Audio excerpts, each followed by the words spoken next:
Welcome back. I hope everyone had a wonderful Easter.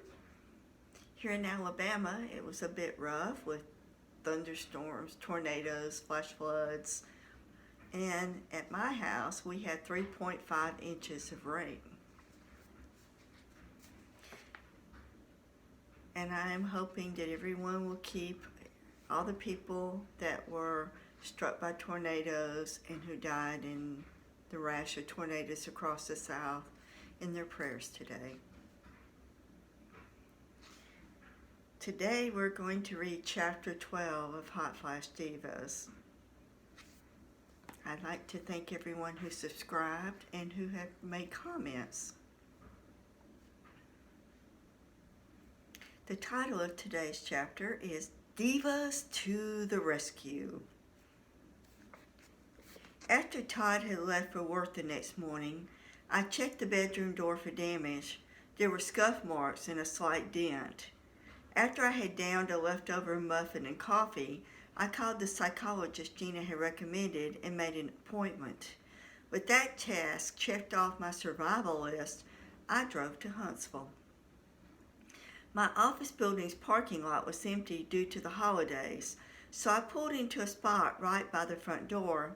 I hauled all the supplies I'd hidden in my trunk up the 2 flights of stairs to my office and stored them in the chart room. With all this emotional turmoil, I was grateful I'd closed my practice until the second day of January. While I was there, I checked the automatic feeder on my aquarium. My red-eared slider paddled over to see me. "Hi, Betty Joe. Are you lonely here all by yourself?" The word lonely hit me like an ache. I slumped into one of the reception chairs and cried again. After I had saturated half a box of tissues, I regained control of the waterworks. Angry, I stomped down the stairs to my car. Get a grip, Phoenix. For a few moments, I clutched the steering wheel, unable to move. After several deep breaths, I started the car. I drove to the bank that housed my business account and marched inside. My mission was to open a personal checking account and acquire a safety deposit box. 30 minutes later, I'd walked out and opened my trunk to retrieve my treasures that I'd hidden in the spare tire compartment. Feeling like a secret agent on assignment, I placed all my valuables inside my new safety deposit box and left to drive to the restaurant. I wasn't hungry, but I'd already agreed to meet the divas at one of our favorite Mexican joints. I only hoped the food I swallowed would stay in my stomach, since my tummy felt as though I'd been gulping shards of glass. I spotted Gina's, Letitia's, and Kat's vehicles in the parking lot of El Palacio. Leaving the bright sunny outdoors, I walked inside the darker restaurant and blinked. The divas were waiting for me, lined up in front of the register across from the front door. I straightened my shoulders, lifted my chin, and smiled. I could see by their expressions that I didn't fool them one little bit. Gina grabbed me first for a hug. Letitia asked, "You want me to kick his ass?" That vision made me laugh because she was a foot shorter than Todd. She wrapped me in a hug and smashed me against her voluptuousness, rocking me from side to side. The comforting gesture squeezed the tears right out of me. Then it was Kat's turn. She stepped forward, hugged me, and stepped away. Her dark eyes looked flinty. "What Todd's doing to you isn't right." Gina had chosen the restaurant.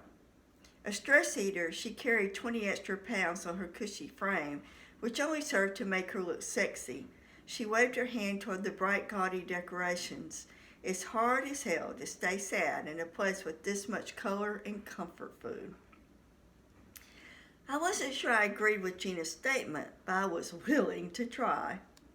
The hostess led us to our favorite round table in the empty dining room on the right. The rest of the patrons dined in the larger room to the left.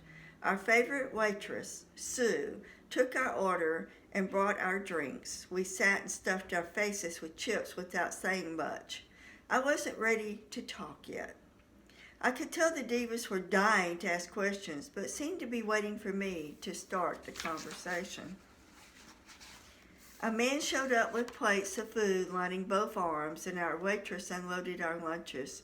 A chilly Rihanna later, I had to admit that at least my tummy was happier than before. I sat back, rubbed my stomach, and said, "Okay, I think I can talk about it now." Gina furrowed her brow, looking concerned. "Have you called Ron yet?"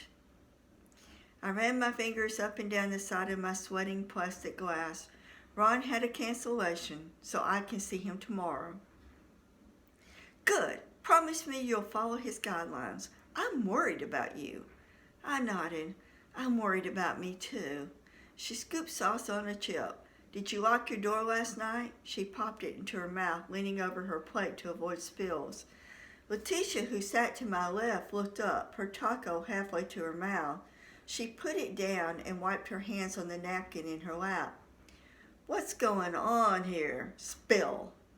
I described Todd's recent aggressive behavior, including the door banging and kicking incident the night before. "Todd's trying to make you leave him so he doesn't have to be the bad guy and file for divorce," said Kat, who was seated to my right. She scooped rice onto her fork as calmly as though she hadn't dropped a major verbal bomb. The tea I was swallowing went the wrong way. I had to grab my napkin and cough into it. Gina dropped her chip. Letitia sat slack-jawed. Gina was the first to recover. "Why didn't I think of that?" "Tell them the rest, Phoenix." Last night he admitted to having 3 extramarital affairs. Tears sprang to my eyes. "And I can't stop crying." I reached for a fresh napkin in the center of the table. Kat patted my shoulder. "Were they dead?" Letitia tilted her head, eyes wide. Kat whipped her head in Letitia's direction. "Was who dead?" "Those women Todd was screwing. Were they dead? You know, was he doing that necro whatever?" "Mouth ajar," I asked. "Do you mean necrophilia?" I shivered at the thought. "Gross," we all chimed in unison. "I can't believe this is happening." I stabbed a chip into the salsa. It shattered into fragments, just like my life. "Male menopause." Kat looked around the table and pushed her glasses back in place on her nose. "What?" I looked up and scowled. "That's so cliche." In a deep news announcer's voice, I declared, "Man turns 40, has an affair, and divorces his wife. Details at 10. Gina giggled. But then she assumed a serious look. "Who are these women?" I paused and thought, I don't know. The only woman working at the funeral home is 20 years his senior and outweighs him by 20 pounds. You know what a snob he is about weight on women. He complains if I gain an ounce. Which I find ironic since he bulked up in all the wrong places, said Gina, frowning. Glowering her disapproval, Letitia crossed her arms over her ample bosom. What's wrong with that man? Why can't he appreciate a woman who has a little extra love attached to her booty? Yeah, well, we both know how that goes. I took a swallow of my tea. The double standard. Don't get me started on that, said Gina, brushing crumbs off the front of her suit. To change the subject, Letitia, I think I need a loan. Letitia had arranged the financing for our building on 2 years before. Girl, you're talking to the right woman. What kind of loan you need? I may need to buy a house. If things escalate, I'll want to buy a house. I hate living in apartments, and Buffy needs the fence jarred. Silence ruled the table while she let that digest. Letitia would knock the moon out of orbit for me. Several years ago, her son, Dante, had problems in school. I suspected he had dyslexia. Letitia was recently widowed mother who was beginning a new career. She couldn't afford to pay for the specialized testing, and her insurance was giving her the runaround. I referred her to an organization that did the testing for free. As a result, Dante qualified for a special program that helped him to read better. You sure you don't want me to kick him in his Undertaker nuts? Letitia rubbed her hands together like she was ready to complete the task. Tempting, but no, just alone. The way things are going, I'm losing hope that we'll work this out. I'll need to expedite the process if it doesn't. Girl, you take the fun out of everything. I'm even wearing my pointy-toed shoes. I can do some damage with these. Can you come in this afternoon? I can be there at 2. Letitia pulled out her phone and checked her calendar. That'll work. She listed off her fingers what I needed to bring to help her start the process. Tell me, is the coffin tosser moving out?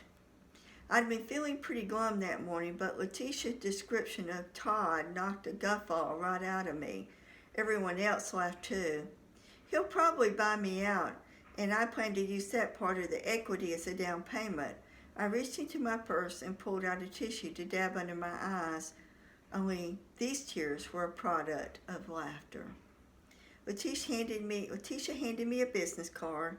Call this guy and get your house appraised. Tell him I referred you and that I need the paperwork sooner than later. Will do, I said, placing the card in my purse. We all focused on our lunches for a while. I was doing a mental rundown of the list Letitia had given me when Kat said, you need to come in for testing. Call me at the office this afternoon and I'll make sure you get in right away. Startled, I jerked my attention back to the present. The divas were all looking at me. Testing for what? I just had my blood work done. My voice trailed off. Oh. Everyone but Kat became interested in the food on their plates. A chill crawled over me like giant spider legs. I shivered. If that asshole gave me something, I'm going to cut off his wanger. To borrow one of Letitia's words, I felt cootified. I went straight home and showered. Kat tilted her head. Did he use condoms? Leave it to her to get straight to the important things. How the hell would I know? I wasn't there. I ran my hands through my hair and tugged. Besides, even if I asked him, he'd probably lie about it. Let's not panic. Kat reached over and squeezed my forearm.